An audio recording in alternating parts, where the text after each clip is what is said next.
Hi, everybody. Today we're going to start our second day of editing our personal narratives. I'm going to go through a couple of the grammar rules that I want you to make sure that you've triple checked for. So here we have, verb tenses. So verb tenses tell us when an action is taking place. Verbs are action words, meaning like running, jumping, skipping, smiling. It's something that you're doing. There's three different types of verb tenses: past, present, and future. So past tense is an action that already took place, meaning it's something that has already happened. So you add an ed onto the end of the verb, usually. Here's our example. The cat jumped onto the bed. The verb is jump, but we add an ed onto it to make it past tense. But however, there are irregular verbs. So instead of adding an ed, you might have to change the whole word. So for example, the word go cannot be changed into a past tense verb. Goed is not a word. If I wanted to talk about something I did in the past, I would say, I went to the grocery store. I wouldn't say I goed to the grocery store. Okay? I went to the grocery store yesterday. Okay? Past tense. The next one is tell. You wouldn't say, I telled everyone to do their work. You would say, I told everyone to do their work. The next one is present tense. That's an action that is happening right now. So you usually use, or you always use, the base form of the verb and then you add an S to the end of it for singular nouns and pronouns. I'll review what nouns and pronouns are on the next slide. So, for example, we walk. Okay, that's our verb, it's walk, but we're going to say he walks. We added an S onto the end of that verb to make it present tense, something happening right now. Then we have present progressive. So that's an ongoing action. So, for example, if you're hiking or walking, it's something that hasn't ended yet. So you would use the correct form of the verb to be and add an ing onto the end of the base verb. So, for example, we are walking. Okay, walk is our verb. Then we have future tense. Future tense is an action that is going to happen. That means it hasn't happened yet. You just add the word will in front of the base of the verb. So, for example, they will talk later. Here we have our verb, which is talk. The next one is tomorrow I will read a book. Read is our verb here. Okay, moving on to the next section. So we're going to talk about adjectives. First, we know that adjectives tell us about nouns. Okay? However, what is a noun? If you forgot, a noun is a person, place, or thing. But don't forget about the pronouns as well. A pronoun is a word that can function by itself as a noun phrase and that refers either to the participants in the discourse, that means discussion. So, for examples, words like I and you. Okay, those are still considered nouns, but they're called pronouns because they could stand all on their own. Okay, or to someone or something mentioned elsewhere in the discourse. For example, she, it, this, he, they, those are all pronouns. So, when we are having our pronouns or our nouns in our story, you want to make sure that you include adjectives. They add detail to your writing. These are very much the same thing as sensory details. So, an adjective tells us how tall something is, like what size it is, what color it could be, what it could feel like, how many there are, how it looks, what it smells like, how it behaves, what it tastes like, and what it sounds like. Okay? Oh, and of course, shape. So, with that being said, I hope that makes sense. When you have nouns in your story, which you should, a person, place, or thing, we're doing narrative, so of course we have these elements. You want to make sure that you included adjectives. If you go back and read your writing and feel like it's a little bland, use some adjectives to make it more interesting.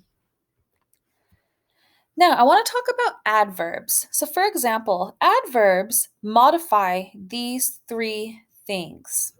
Okay? So, an adverb will modify basically when something occurred. It basically answers a question. So, we have when, where, in what way, and to what extent. Okay? So, we have our verb call. But when we include our adverb, we make sure that we write down when they called. That's what tomorrow simplifies. That's an adverb. I will call you tomorrow. We played outside.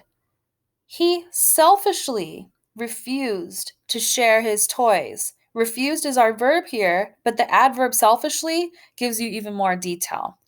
And then we have to what extent. She frequently asks her parents.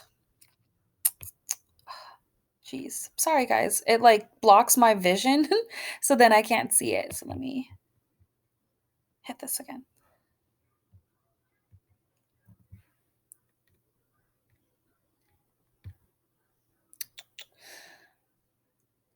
Here we go. So she frequently asks her parents, waiting for this slide thing to get out of my way.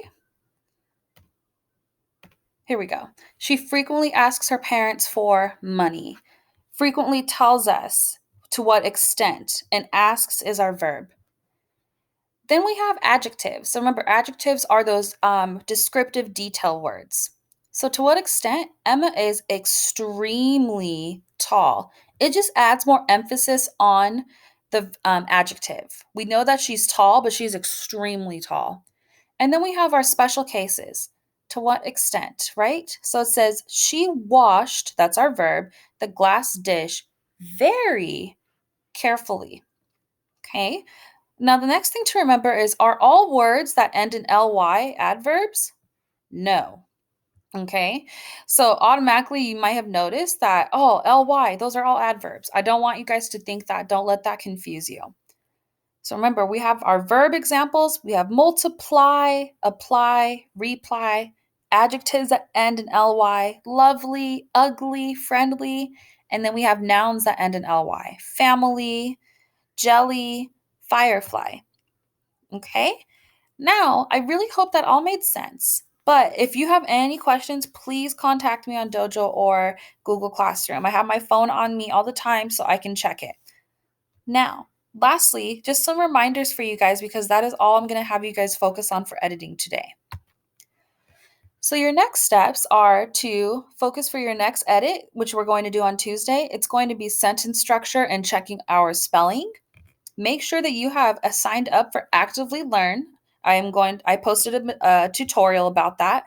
If you were in RTI or Ms. Spence's small group or Ms. Tresante's group, please make sure that you guys are using the Google Classroom pages that they have set up. I'm going to show you the codes to join those pages on the next slide. Our read alouds are at 6 p.m. every day, Monday through Friday on Google Meets. Okay.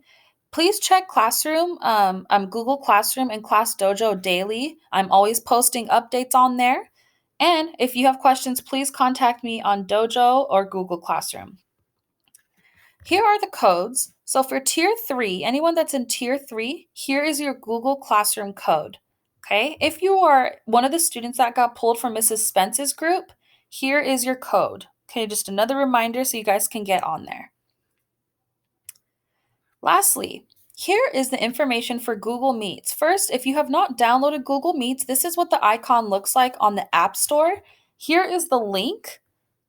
Okay, here's the phone number if you want to join that way, and here's the PIN. However, for all of you that have asked for the code, because sometimes it asks for it, this is the code that you would enter so that you can join. The easiest way to do Google Meets is on a phone, on a cell phone, because if you just click the link, it'll take you straight to the meeting, and we start at 6 p.m., okay? All right, well, that is all I have for today, but if you have any questions, please let me know. And remember, I'll be posting the next steps in our lessons this upcoming Tuesday. Have a good rest of your day. Stay safe, stay healthy, and remember, I miss you guys all very much.